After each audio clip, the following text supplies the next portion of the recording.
Herkese selam, kanalıma hoş gelmişsiniz. Bugün keşfetimi salmayan çıtır gofret reseptini mən də sınayacağım. Mən bir ədəd yumurtanı eləyəcəm. İlk dəfə elədiyimə görə necə çıxacaqsa bilmirəm. Ona görə bir ədəd yumurtayla hazırlayacağım. Bir ədəd yumurtaya noodle stəkanın başından bir iki barmaq aşağı şəkər tozunu əlavə edib qarışdırıram. Miksərə ehtiyac yoxdur. Çırpma teli ilə qarışdıracağım.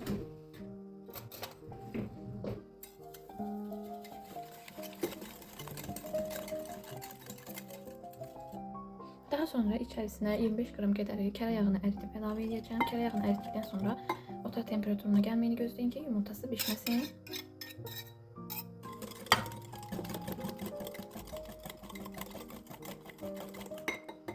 Daha sonra üzərinə bir çimdik duz əlavə edirəm. Bir çay qaşığı qədəri nişasta əlavə edirəm. Və bir armud stəkan dolusu un əlavə edib qarışdıracağım. Az əlavə edəcəm. Onun hamısını əlavə eləməyin. Bir armud stəkanın hamısı çox olur. Qatılığı bu cür olmalıdır. Bir armud stəkanının başından bir barmaq aşağı eləsəz daha yaxşı olar. Bunun içərisinə əridilmiş kərə yağı əlavə etdiyimizə görə bu soyuduqca biraz da qatılaşa bilər. Buna görə heç narahat olmayın. İndi keçirik bişirməyə. Bişirdikdən sonra onları rulo halına gətirmək üçün məndə belə sushi çubuqları var.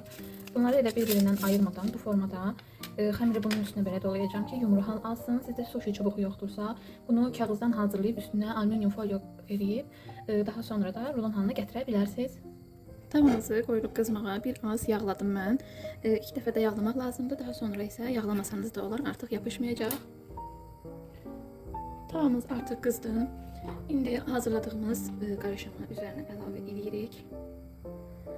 Daha sonra pişməsini gözləmədən bunu qəşəngcə yaymaq lazımdır. İnşallah yaya bilərəm. Yayılmır. Bir dəqiqə. Spatula. Mən bir-iki dəfə sınadıqdan sonra öyrəndim bunu tavaya necə yaymaq lazımdır və sizə də göstərmək istəyirəm. Tavaya qoyan kimi başlayıb belə birdən-birə yaymayın. Çünki birincidən mən də elədim, alınmadı. Bir qədər yavaş-yavaş belə. Yəni yaydıqca pişsin, onda daha rahat yaymaq olur. Birdən-birə hamısını yaymaq olur. Üstünü sıyıraraq kənarlara gətirirəm.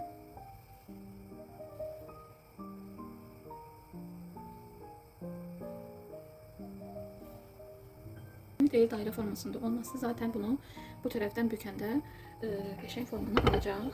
Artıq alt hissəsi pişmişdir. Bunu çeviririk. Bu tərəfə də pişsin. Pişdikdən sonra bu tərəfini çevirib bükürük. Çünki bu üzü daha yapışqandır. Çevirərkən biraz əliniz yana bilər. Çubuğumuzu qoyuruq. Daha sonra bir əlinə bu çubuğu götürdüm ki, əlim yanmasın. Bir tərəfdən də spatulanın köməyi ilə buna bu cür fırlatıram. Bu cür biraz da saxlayıram, basıb saxlayıram ki, formasında dəyişiklik olmasın, yəni yumru formada qalsın. 1-2 dəqiqə saxladıqdan sonra götürürəm. Və bu qədər. Qalanları da eyni formada eləyib gələcəm. Gofretlərimiz artıq hazırdır. İndi içərisinə sıxma torbasına doldurduğum şokoladdan doldururam.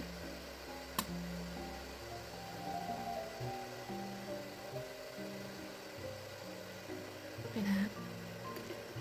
Hamısını bir-bir dolduracağım.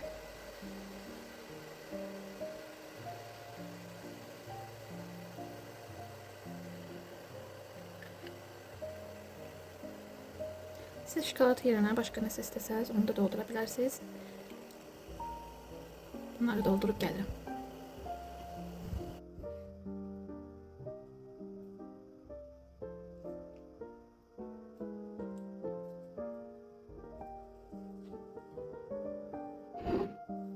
Artıq çıtır gofretlərimiz hazırdır.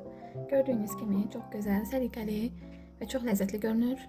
İndi sizin üçün bunun necə çıtır olduğunu göstərəcəm.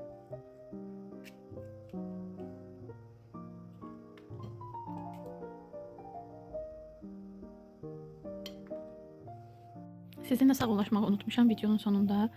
Video axıra qədər baxdınızsa çox sağ olun. Biz artıq yeməyə başlamışıq. Çayımızı süzüb. Bundan da hazırladım. Bunun da resepti kanalımda mövcuddur. Girib baxa bilərsiniz. Gələn videolarda görüşmək üzrə. Sağ olun.